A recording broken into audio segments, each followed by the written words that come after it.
Esther 3, 4, and 5. Amen.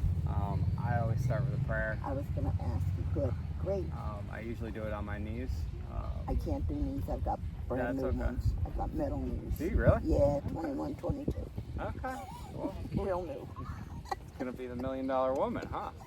Oh, Iron Woman. Let's hold hands and pray. Father Yahweh, fill us up with your Holy Spirit, your Ruach HaKodesh, that we speak your word, Yes.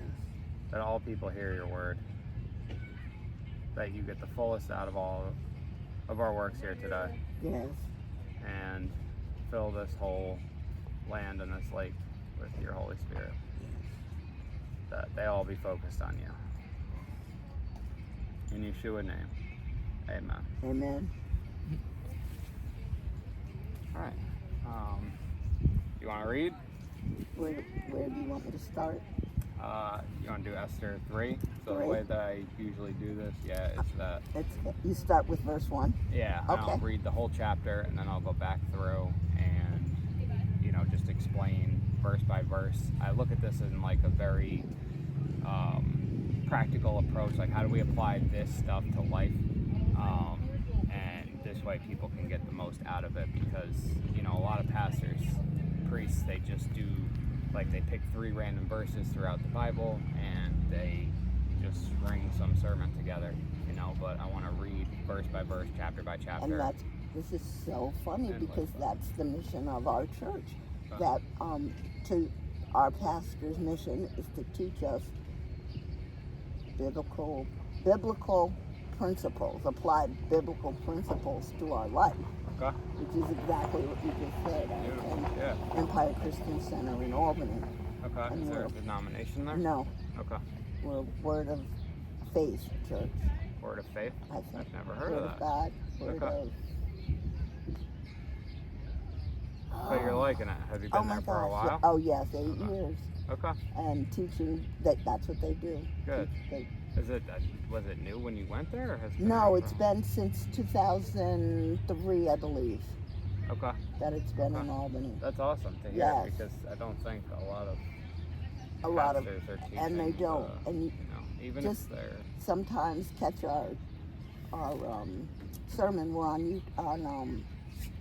Facebook. Facebook, okay. Yeah. Oh, Facebook is a good. I didn't And think you to post could them there. Yeah, Okay. yeah. Our sermons are on there. Our weekly service Okay. is on there. Cool. Okay. So, after these events, Sovereign Ahasuerus promoted Haman, son of Hammedatha, the Agagite, and exalted him and seated him higher than all the princes with him. And all the sovereign's servants who were in the sovereign's gate bowed and did obeisance to Haman, for so the sovereign had commanded concerning him. But Mordecai would not bow or do obeisance. And the sovereign's servants who were in the sovereign's gate said to Mordecai, "Why do you disobey the sovereign's command?" And it came to be, when they spoke to him daily, and he would not listen to them, that they told Haman to see whether the words of Mordecai would stand, for he had told them that he was Yehuda. And when Haman saw that Mordecai did not bow or do obeisance, Haman was filled with wrath. But it was despicable in his eyes to lay hands on Mordecai alone, for they had informed him of the people of Mordecai. Therefore, Haman sought to destroy all the Yehudim who were throughout all the reign of Ahasuerus, the people of Mordecai. In the first new moon, which is the new moon of Nisan, in the 12th year of sovereign Ahasuerus, someone cast Pur, that is, the lot, before Haman from day to day and from new moon to new moon, until it fell on the 12th month which is the new moon of Adar. Haman then told sovereign Ahasuerus, there is a certain people scattered and dispersed among the people in all of the provinces of your reign, whose laws are different from all people, and they do not do the sovereign's laws. Therefore, it is not in the sovereign's interest to let them remain. If it pleases the sovereign, let a decree be written to destroy them, and let me pay 10,000 talents of silver into the hands of those who do the work, to bring it into the sovereign's treasuries. And the sovereign took his signet ring from his hand and gave it to Haman, son of Hammedatha, the Agagite, the enemy of Yehudim. And the sovereign said to Haman, the silver and the people are given to you, to do with them as seems good to you. And the sovereign scribes were called on the 13th day of the first new moon, and a decree was written according to all that Haman commanded, to the viceroys of the sovereign, and to the governors who were over each province, and to the officials of all people, to every province according to its writing, and to every people in their language. It was written in the name of sovereign Ahasuerus, and sealed with the sovereign's signet ring.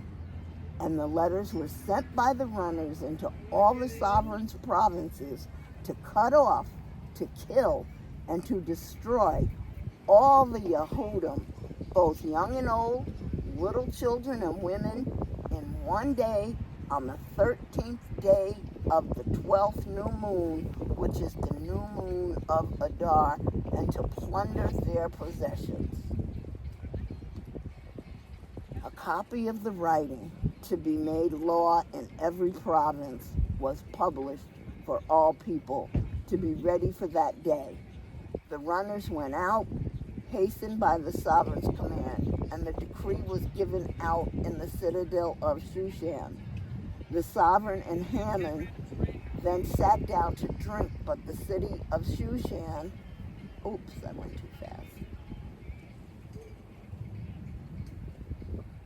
Uh-oh. But the city,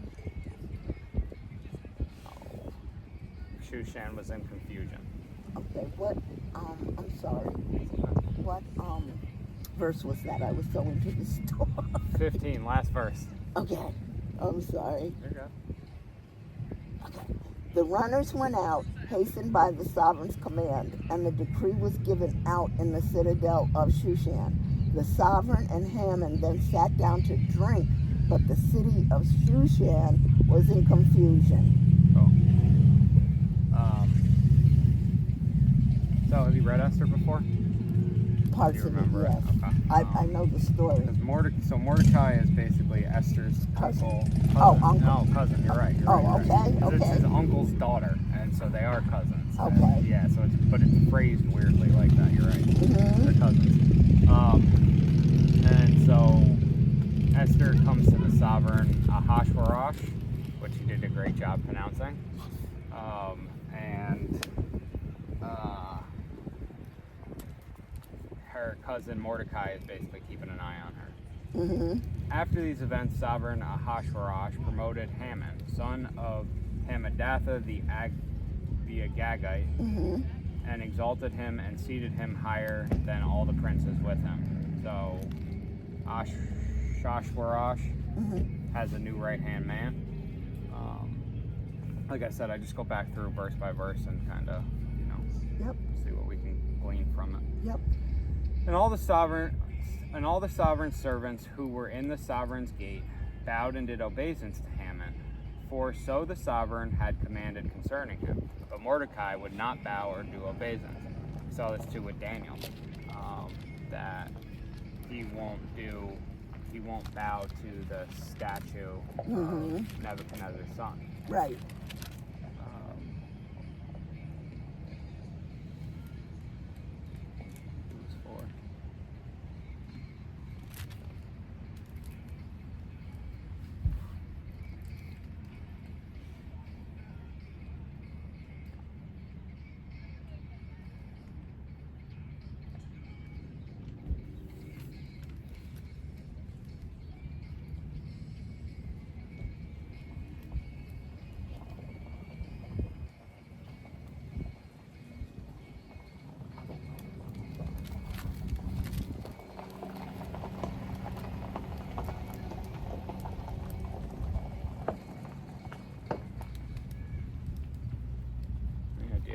remember what chapter that was by chance?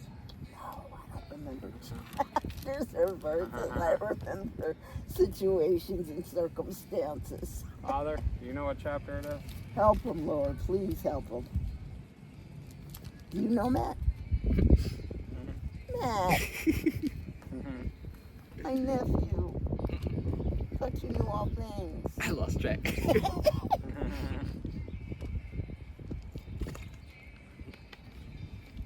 But that was like the common thread that we will not bow down to anybody. Yeah. And that's you know, you wonder today, what would you do? If they put a giant statue? If you had to choose between life and bowing, which would you choose? I think we had a glimpse of that in 2020. Mm-hmm. 2021.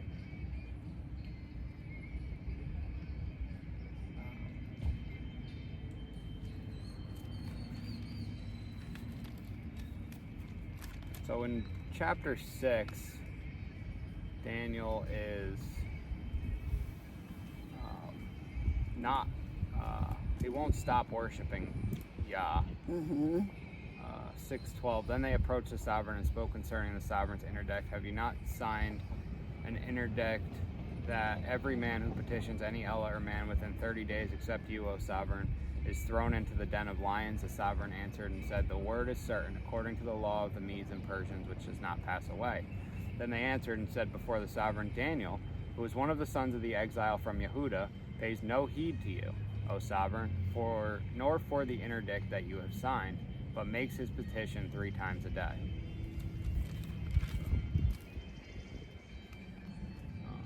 He's still worshiping. Still worshiping. That's how he wound up in the fire.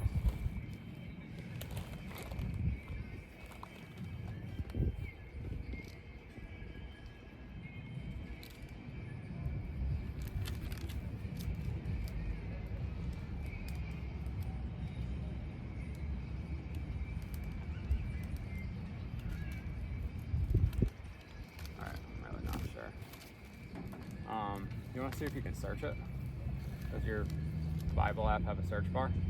Yeah, I don't use it much. Okay. What are we looking for? Gold statue in Daniel. Okay.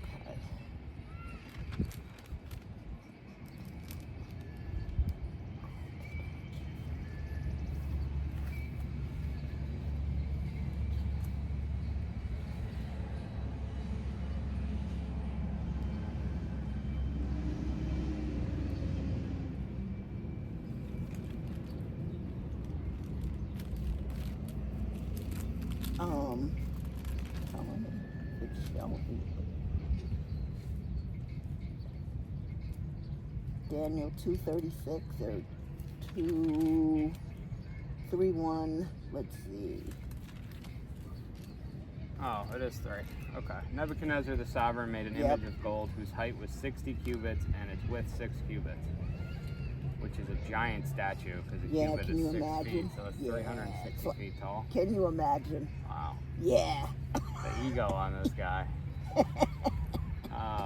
He set it up in the plain of Dura in the province of Babel, and sovereign Nebuchadnezzar sent word to gather together the viceroys, the nobles, and the governors, the counselors, the treasurers, the judges, the magistrates, and all officials of the provinces to come to the dedication of the image which sovereign Nebuchadnezzar had set up. And the viceroys, the nobles and the governors, the counselors, the treasurers, the judges, the magistrates, and all the officials of the provinces gathered together for the dedication of the image that sovereign Nebuchadnezzar had set up.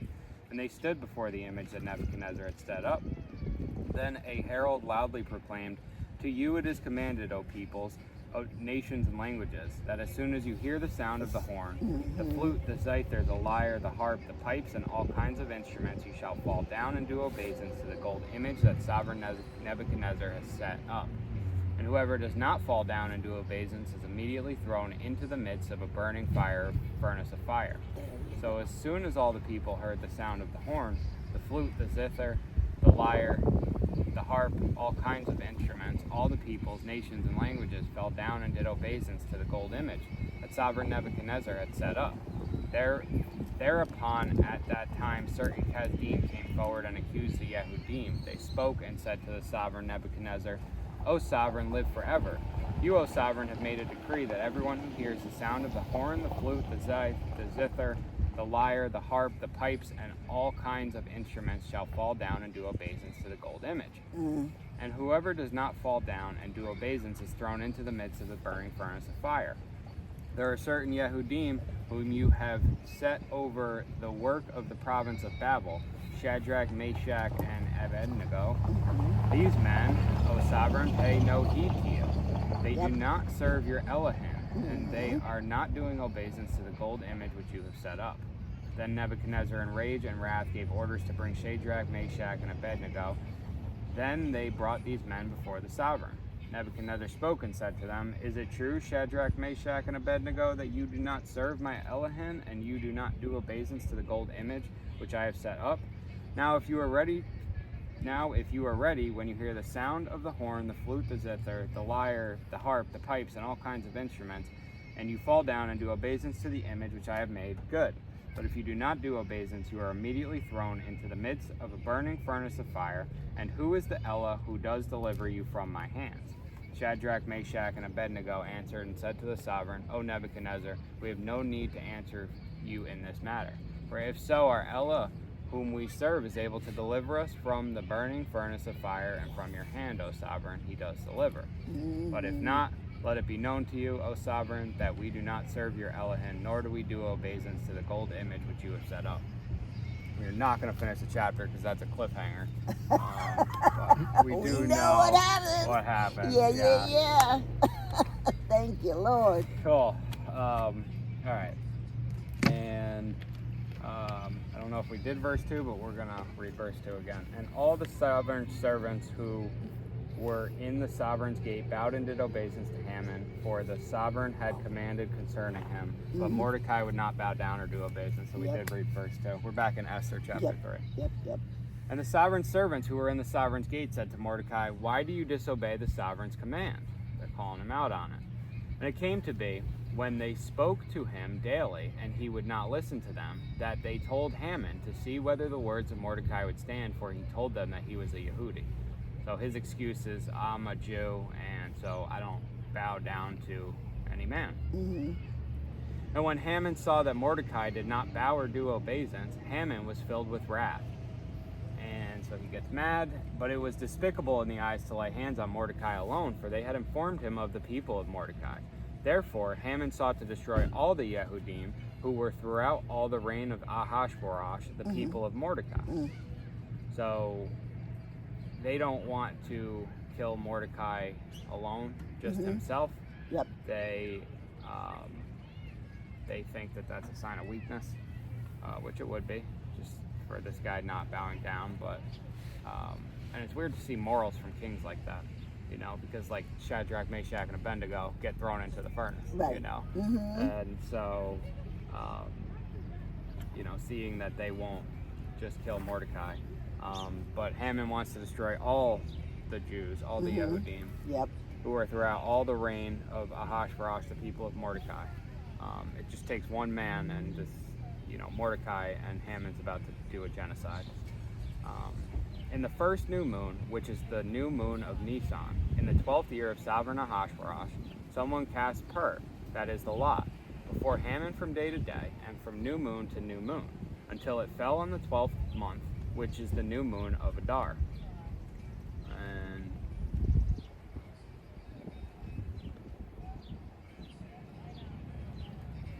Haman then told sovereign Ahasuerus, There is a certain people scattered and dispersed among the people in all the provinces of your reign, whose laws are different from all people, and they do not do the sovereign's laws.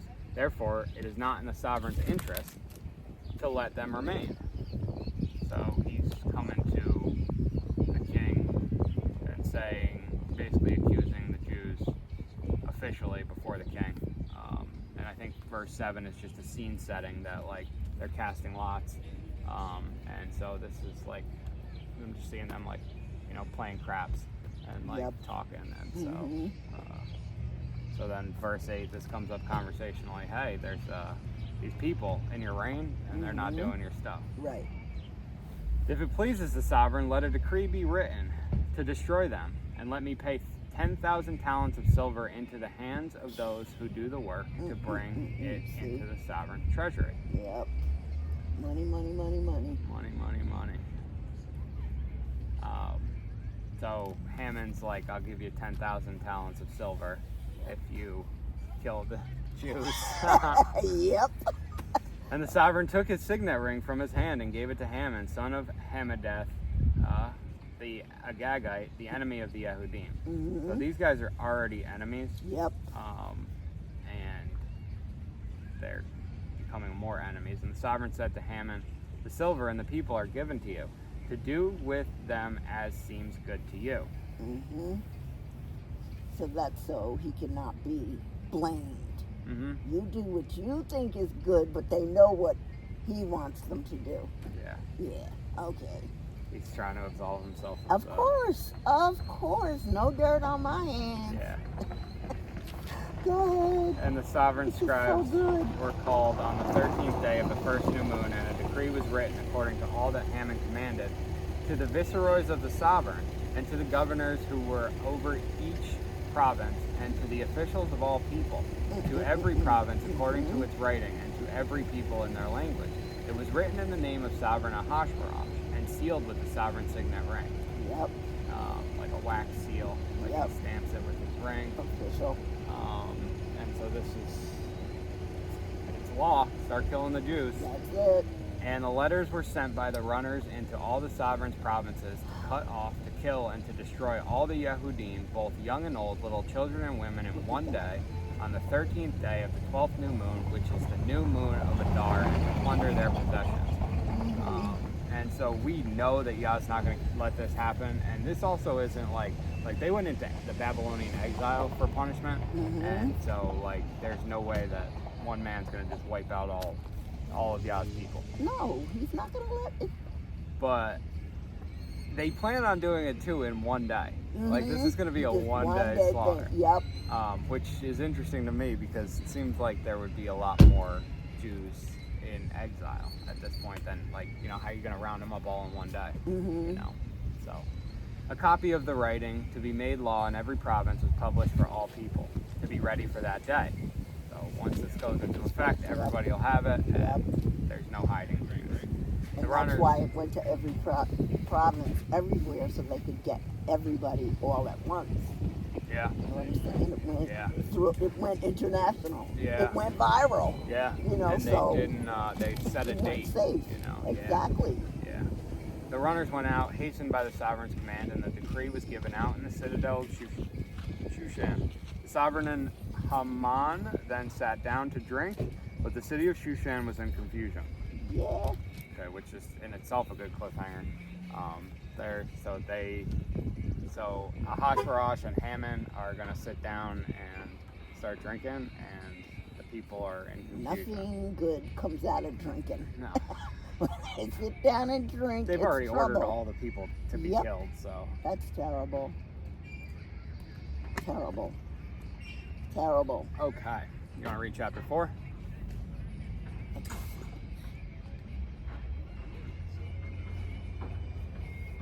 It starts with, and Mordecai learned of all that had been done. Yep. And Mordecai tore his garments and put on sackcloth and ashes, you know what that means, and went out into the midst of the city and cried out with a loud and bitter cry. And he went up to the front of the sovereign's gate, for no one might enter the sovereign's gate wearing sackcloth. And in every province where the sovereign's command and decree came, there was great mourning among the Yahudim, and fasting and weeping and wailing, and many lay in sackcloth and ashes. And Esther's young women and eunuchs came and told her, and the sovereigness was deeply pained, and sent garments to Mordecai to wear, and to take away his sackcloth from him, but he refused. And Esther called Hathach, one of the sovereign's eunuchs, whom he had appointed to attend her, and she gave him a command concerning Mordecai, to learn what and why this was. And Hathach went out to Mordecai to an open space of the city in front of the sovereign's gate. And Mordecai told him all that befell him, and all about the silver that Haman promised to pay into the sovereign's treasuries to destroy the Yehudim. And he gave him a copy of the written decree to destroy them, which was given to Shushan, to show it to Esther and explain it to her, and to command her to go into the sovereign to make supplication to him and plead before him for her people. And Hathach came and told Esther the words of Mordecai. And Esther spoke to Hathach and gave him a command for Mordecai. All the sovereign servants and the people of the sovereign's provinces know that any man or woman who goes in the inner court to the sovereign, who has not been called, he has but one law, to be put to death, except the one to whom the sovereign holds out of the gold scepter, who then shall live. But I have not been called to come into the sovereign these 30 days. And they declared to Mordecai the words of Esther. And Mordecai commanded them to answer Esther, do not think within yourself to escape in the sovereign's palace any more than all the other Yehudim. For if you keep entirely silent at this time, release and deliverance shall arise from the Yehudim from another place, while you and your father's house perish. And who knows whether you have come to the reign of such a time as this? And Esther commanded to reply to Mordecai, go, gather all the Yehudim who are present in Shushan, and fast for me, and do not eat or drink for 3 days, night or day. I too and my young women shall fast in the same way. Then I shall go to the sovereign, which is against the law. And if I shall perish, I shall perish.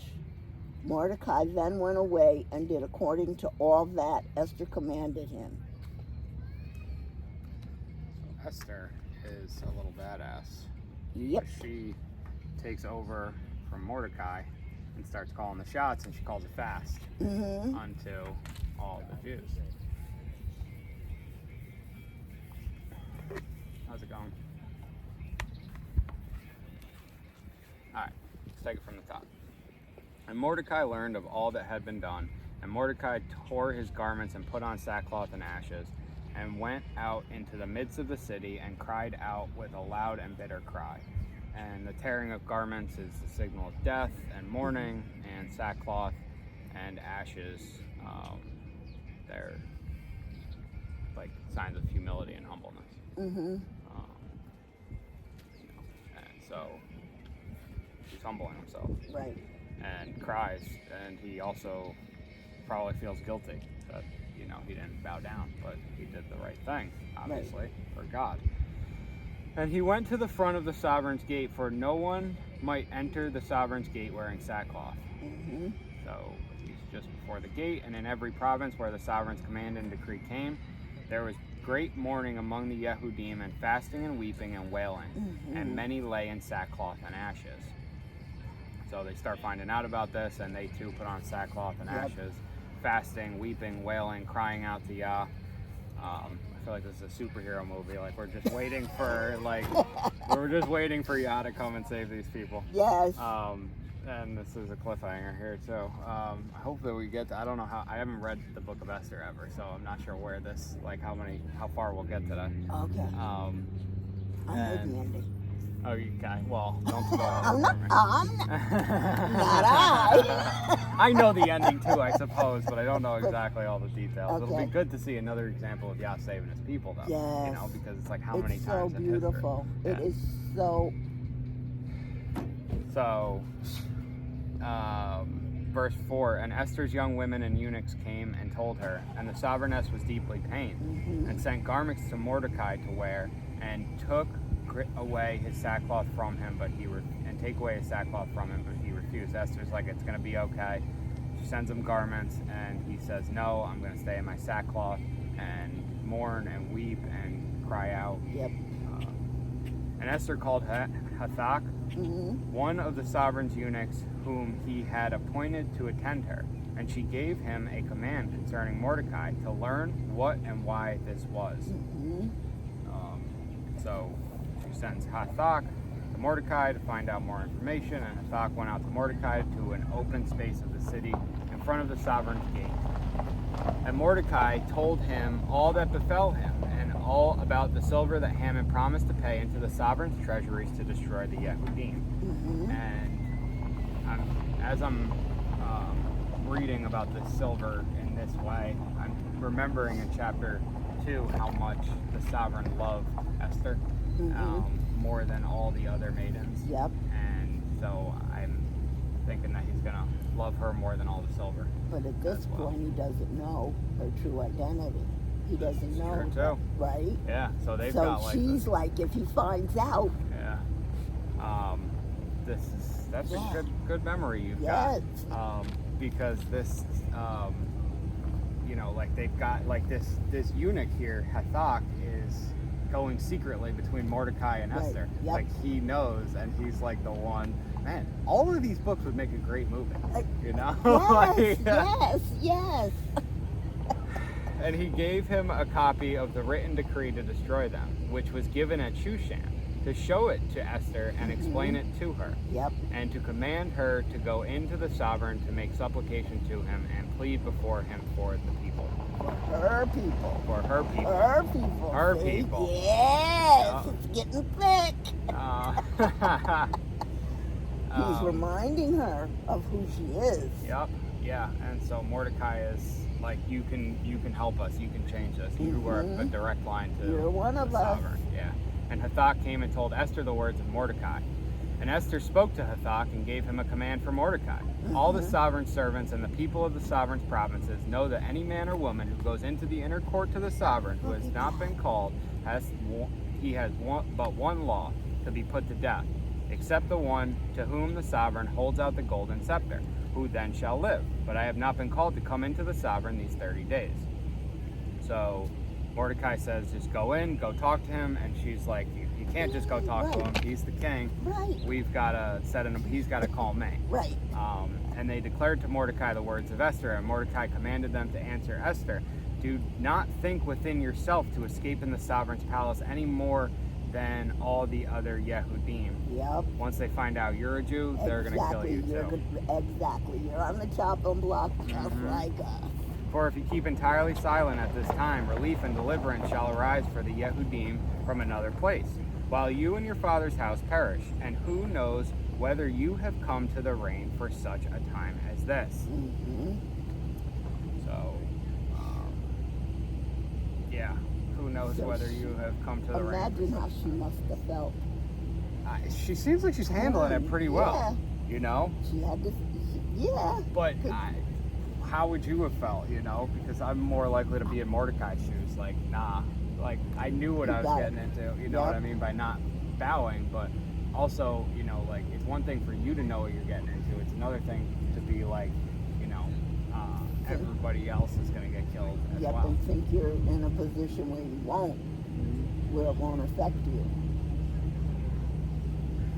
Or think about what will happen when the truth is told. You know, when the truth comes out, because the truth always does. The truth always comes out. Okay. And Esther commanded to reply to Mordecai, go, gather all the Yehudim who are present in Shushan and fast for me, and do not eat or drink for 3 days, night or day. I too and my young women shall fast in the same way. Then I shall go to the sovereign, which is against the law, and if I shall perish, I shall perish. Mordecai then went away and did according to all that Esther commanded him. Esther declares a fast, which we saw in Ezra, we saw it in Nehemiah, we see it, Moses does it, you know. It's time and time again, people are fasting and crying out to Yahweh. And this is also, and if I shall perish, I shall perish. She takes the same approach as Shadrach, Meshach, and Abednego in Daniel 3.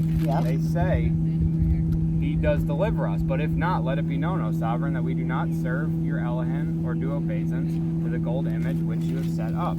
So if I perish, I shall perish, but I'm not doing what, you know, I'm not going to be a part of this. Right. And I'm going to bring it to him, and whatever he says. That's how it goes. Let's find out how it goes. After the third day.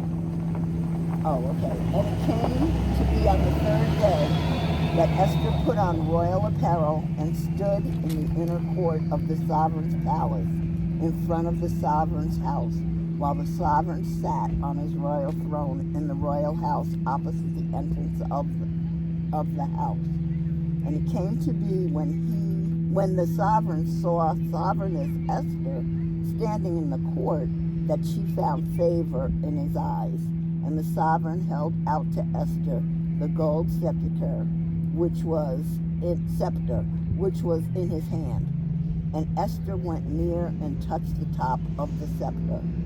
And the sovereign said to her, "What is it, Sovereigness Esther, and what is your request? Up to half my reign, and it is given to you." And Esther answered, "If it pleases the sovereign, let the sovereign and Haman come today to the feast which I have prepared for him." And the sovereign said, "Get Haman at once and do as Esther has said." Then the sovereign and Haman went to the feast which Esther had prepared. And the sovereign said to Esther at the feast of wine, "What is your petition? And it is given to you. And what is your request? Up to half of my reign, and it is done." And Esther answered and said, "My petition and request is this: if I have found favor in the eyes of the sovereign, and if it pleases the sovereign to give my petition and perform my request, then let the sovereign and Haman come to the fest which I make for them, and tomorrow I shall do according to the word of the sovereign." And Haman went out that day rejoicing and with a glad heart. And when Haman saw Mordecai in the sovereign's gate, and that he did not stand or tremble before him, he was filled with wrath against Mordecai. And Haman held himself in and came to his house, and he sent and called to the loved ones of Zeresh, his wife. And Haman recounted to them the esteem of his wealth and his many sons, and all in which the sovereign had promoted him, and how he had exalted him above the officials and servants of the sovereign. And Haman said, "Besides Esther the sovereigness, let no one but me come in with the sovereign to the feast which she prepared. And tomorrow, too, I am invited by her along with the sovereign. But all this does not suit me as long as I see Mordecai, the Yehudite, sitting at the sovereign's gate." So his wife Zeresh and all of the loved ones said to him, "Let a wooden structure be made, 50 cubits high, and in the morning speak to the sovereign that Mordecai be hanged on it, and go with the sovereign to the feast rejoicing." And the word pleased Haman, and he had the wooden structure made. Wow. He's just trying, like anything that he can, any way that he can get this Mordecai killed. Mm-hmm. All right. And it came to be on the third day that Esther put a royal apparel and stood in the inner courtyard of the sovereign's palace in the front of the sovereign's house, while the sovereign sat on his royal throne in the royal house opposite the entrance of the house. Stage setting verse. And it came to be when the sovereign saw Sovereigness Esther standing in the court, that she found favor in his eyes. And the sovereign held out to Esther the golden scepter which was in his hand, and Esther went near and touched the top of the scepter. Some golden rod that he's got, and Esther, this is very vivid imagery for me. You can see it. Very well set, and like Ezra and Nehemiah were the last two books that I read, and they're very look at all these, the sons of Zakai, the sons of Bani, the sons of Badai, look at all this lineage and genealogy, and so this is one of the first books that's this is a heck of a story, and just seeing how this all plays out. It's beautifully set. I don't know if it's got a beautiful ending, but it's an exciting book. It's a very good drama. It's like a rom-com. How could it not? How could it not? Yeah, that's How could it not? I love it. You know it's coming. You just don't know what it is. I know. I'm trying to like part of me wants to skip through the chapter. I know. And see where does Elohim come in? Right, You know? but no, because the little things that lead up to it just add to the suspense of the story, and that's what I like about reading the Bible, the Old and the New, is that it leads up to, and all these little things that people kind of pass over, they're kind of important. Yeah.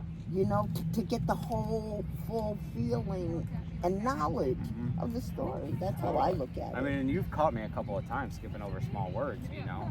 Yeah, but because they're important. Totally. They're important. And that's, but like where I'm going with that is that's why I'm doing it verse by verse like this. You know what I mean? Like I could just read it, or And like you could- just audiobooks or anything like that. But Yep. like actually going verse by verse. I mean, Yep. some of these take 2 hours. You Yep. know, this is a shorter reading because usually, like if you look at it, there's like tomorrow is Esther 6 to 8 and Acts 6. Mhm. So there's usually like 2 or 3 chapters of Old Testament and 1 of the New Testament. Mhm. And so this is only Old Testament today. You know, but some of these take a while. Yeah, it does. And sometimes you really need to go over a couple times to make sure, well, I do this, Yeah. to make sure that I have the facts right. Because I'm a very, I guess, perceptual. I can envision what we're reading. Yeah. You know, I don't know, I see it like in living color.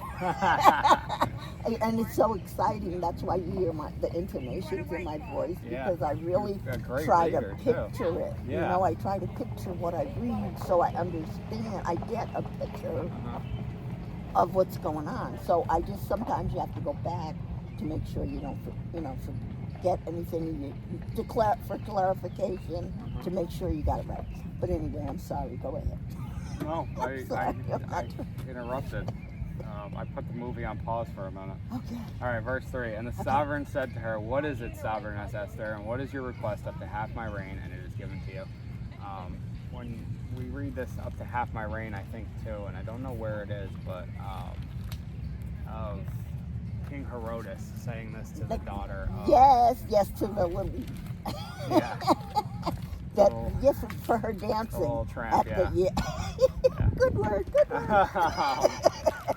And but I don't know where it is. Oh gosh, I can't think of her name right now, because I surely could find it. Jeez. You know her name, Matt? See if you can find just the head of John the Baptist. Oh, that's right. That's what the John the Baptist did.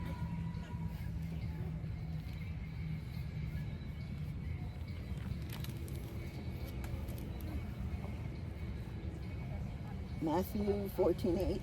14. Okay. Or 14, around there. Yeah, start at 14. Matthew 14, and at the time Herodes, the district ruler, heard the report of Yeshua, and said to his servants, "This is Yohanan the Immerser. He has risen from the dead, and that is why these mighty powers are at work in him." For Herodes had arrested Yohanan, bound him, and put him in prison because of Herodias, his brother Philip's wife. For Yohanan had said to him, "It is not right for you to have her." And wishing to kill him, he feared the crowd, because they held him as a prophet. But as Herodes' birthday was being held, the daughter of Herodias danced before them and pleased Herodes. So he promised with an oath to give her whatever she asked. And she, being urged by her mother, said, "Give me here the head of Yohanan the Immerser on a dish." And the sovereign was sad, but because of the oath and the guests he commanded it to be given, and sent and beheaded Yohanan in prison. And his head was brought on a dish and given to the girl, and she brought it to her mother. So this is another instance of a king giving whatever to a young Up to woman. half his kingdom. Yeah, I To thought this girl for a dance. Yeah. Because he wanted her to dance for him. Yeah. Are you kidding me? Yeah. A dance. It's, She must have been really. You've had some heathen days, huh, Pat? I just can't imagine if having a kingdom and saying you give half your kingdom for somebody to dance for you. Mm-hmm. Yeah. Wow. Yeah, and I thought it was said. Maybe it's in another gospel. I thought it was said that up to half the rain. Yeah, he did say it. Yeah, He you said remember it too, right? Yeah, I do. It's in here. It's in there. Because when he was begging. Okay, yeah, Because she didn't want to do it first initially. Okay. You know, she was toying around with him. Okay. You know. Boy, this is quite an elaborate scheme she's got going on here. Of course. You know what I mean? And not to mention, women, the mom is... Of course, the mom is... Yeah, at the teaching her helm of daughter this, yeah. exactly how to use herself. And Esther's in a little bit different of a position because she gets kind of taken by Sovereign Ahasuerus. Yeah. You know, like she's living with Mordecai, the cousin, and he just rounds up all the young women. Yep. And she just happened to have favor. She must have been very beautiful. Yeah, it says that she was. You know, and so like even this, like she's there, like she's a sovereigness at this point. You know what I mean? Mm-hmm. Like he's made her a queen, and he says up to half my reign, and like he doesn't even falter when like Not she's at in all. the courtyard. Not at all. I will like, give you pleased to see her. anything you want. He really wanted to keep her. And Esther answered, "If it pleases the sovereign, let the sovereign and Haman come today to the feast which I have prepared for him." Mm-hmm. So she's been fasting for 3 days and she's about to have a feast. And the sovereign said, "Get Haman at once to do as Esther has said." Then the sovereign and Haman went to the feast which Esther had prepared. He orders Haman to come. We see the hierarchy here playing out. Obviously, we saw it a little bit in 3 too with the request from Sovereign Ahasuerus. Mm-hmm. And the sovereign said, "Get Haman at once to do as Esther has said." Then the sovereign and Haman went to the feast which Esther had prepared. And the sovereign said to Esther at the feast of wine, "What is your petition as it is given to you, and what is your request? Up to half my reign, and it is done." So he still knows that she wants something too. That's like you didn't just come here just to cook for me. You know what I mean? He's like, "What do you want?" He's like, "I'll give you whatever, but tell me what you want." Mm-hmm. And Esther answered and said, "My petition and request is this. If I have found favor in the eyes of the sovereign, and if it pleases the sovereign to give my petition and perform my request, then let the sovereign and Haman come to the feast which I make for them, and tomorrow I shall do according to the word of the sovereign." And Haman went out that day rejoicing and with a glad heart. But when Haman saw Mordecai in the sovereign's gate, and that he did not stand or tremble before him, he was filled with wrath against Mordecai. I'm sorry. Okay, and so this is interesting because we don't exactly get like a resolution, and maybe like as we go on, like this is a very detailed book. You know what I mean? Mm-hmm. Like I was saying before, like it sets the scene very well. It plays out very well because it's like it's got these little interjections and I guess hiccups in the story as far as like he's still kept in suspense as what does she really want. She's like, "No, right. just come to my she feast." Put it off. Yeah. And you wonder why she did that. I don't know, because she could have just got it right there. She could you know have said what I mean? it at the first feast. Yeah. But So. it's interesting. Yeah. Well, did they go? Yeah, they went to the feast, and Mm-hmm. so Yeah. at the feast of wine. Yeah. And yeah, that she's was like, first they had the feast "Let's of have wine, another and then feast maybe tomorrow." They had the feast of food the day after. So she's building them up on it. Right. Yeah, she's gonna butter them up. Yeah. Yes. And Haman went out that day rejoicing with a glad heart, but when Haman saw Mordecai in the sovereign's gate, and that he did not stand or tremble before him, he was filled with wrath against Mordecai. So he still hates Mordecai. He still just wants this dude to do obeisance, and he's not doing it. Nope. Even though now Mordecai knows, like, he's put on the sackcloth, he's cried out, he's wept, and he's still not willing to bow. So now Haman has a plan B. Now Haman's got a plan B. But Haman held himself in. That's and it. came He to said, himself. Yeah. He's like, plan B. I'm getting him. And because it's like how much simpler. Yeah. How much simpler if he just just like Nebuchadnezzar's like, all right, call these 3 guys. You know what I mean? Like, that's it. They're the ones who transgressed. Yep. Bring them before me, and I'm going to handle them. Yep. You know, and Mordecai, like, obviously it's a different story in different context, but Haman, like, one takes it to the extreme and also doesn't just handle it with Mordecai. You know, Do like, you think Haman knows the story of Daniel and figures that he needs to be more, he needs to be more thoughtful. He needs to do a different plan because that one didn't work. Yeah. I guess that's, you think? Yeah, that's possible too, because I Okay. don't know where, like, we don't get a timeline exactly where Right, this but is. but if it's before, you just, Yeah. maybe he knew and said, we've got to come up with something more ingenious Yeah. No, to do this. that's totally true and totally possible. And I also forget, like, how these are written down. You know what I mean? Because it's like, did they, like, write the book of Daniel and then give it to the kings and be like, these are the Jews and you don't mess with them, and here's Right, all and this is what we did, and it didn't work, so leave him alone. Yes. Obviously, he didn't get that memo. But Haman held himself in and came to his house, and he sent and called for his loved ones, and Zeresh, his wife, gathers his family. Yep. And Haman recounted to them the esteem of his wealth and his many sons, and all in which the sovereign had promoted him, and how he had exalted him above the officials and the servants of the sovereign. And this is interesting because, like, I'm seeing him, like, gather his family and start bragging. He's like, look how great I am. You know what I mean? Like, and I don't know, like, as I'm saying that too, I'm seeing, like, the wife beater. You know what I mean? Who, like, has a bad day at work and he, like, comes home and he needs that, like, control from his wife. Yeah, from his family, you know? Yep. And this is, wow.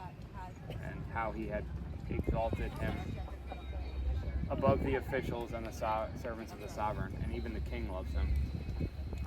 And Haman said, besides Esther the sovereigness, let no one but me come in with the sovereign to the feast which she has prepared, and tomorrow too I am invited by her along with the sovereign. And so Haman's like, nobody's coming, just me and the sovereign and Esther. And that's kind of, I wonder how the sovereign's going to feel about this. But all this does not suit me, as long as I see Mordecai the Yehudi sitting at the sovereign's gate.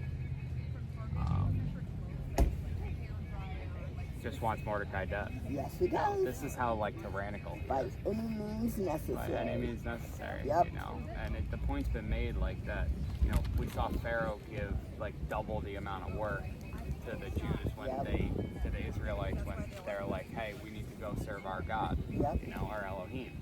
And so this doubling down is a tyrannical characteristic that we've seen. And you would think, by now they would figure out this isn't going to work. Yeah. But they have to keep trying. They have to keep trying. And, you know, like, this is, I mean, unpopular opinion, but recent history times of people still trying to, yes, you know, of course. There's nothing new under the sun. No. It's the same thing. All you got to do is to look, and it's the same thing, just a different generation, just a different era.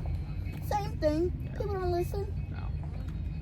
And, you know, like, I've wondered, like, before reading this, I've wondered, like, could it have been just punishment, too? You know what I mean? Like, because he sends them into Babylon. I think there's, like, 62,000 Jews left that remain through the exile, you know? And so, like, he preserves a remnant, but how small will that remnant be?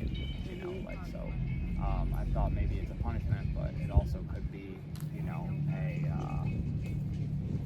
just a regular attack, you know, so.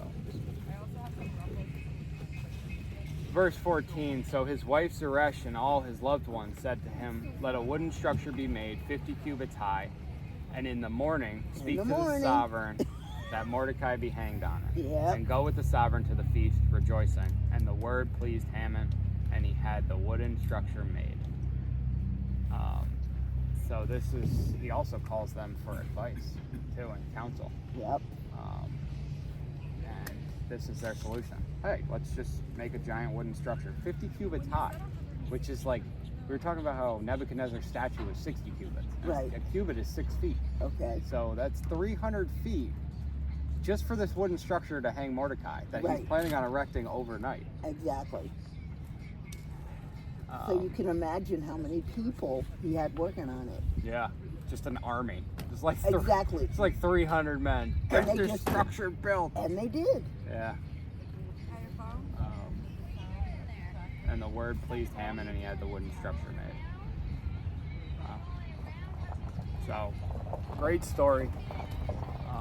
Thank you for doing this. No, thank you for having me. Listen, I love the Word of God. Works. Anytime I can speak it, hear it, I just love it. and I just do. Did you grow up? Not overly so. I mean, my family, when my grandfather was an associate minister, so my parents went to church more than I did. And then when I was young, I went intermittently when people would take me, because my dad worked a lot, my mom was home with the kids, so we relied on my aunts to take me, or whomever. Did you grow up around here? Yeah, Albany. Albany. Yeah, Albanian. Albany. Life. Yep. Life. Yeah, okay. I grew up around here too. Yeah, there you go. Life. Yeah. Never left, Okay. I've recently started to leave and do traveling ministry. Did you? Yeah. So. Do you enjoy it? I do enjoy it. I like to travel. Mm-hmm. But I'm also getting to, I think, the end of this season. It's kind of, I don't want to say easy enough to read the word for YouTube, but like you can do it anywhere. You take a couple hours at the beginning of the day, in the middle of the day. I'm enjoying the summer here though. Mm-hmm. All right, we're gonna get to know each other.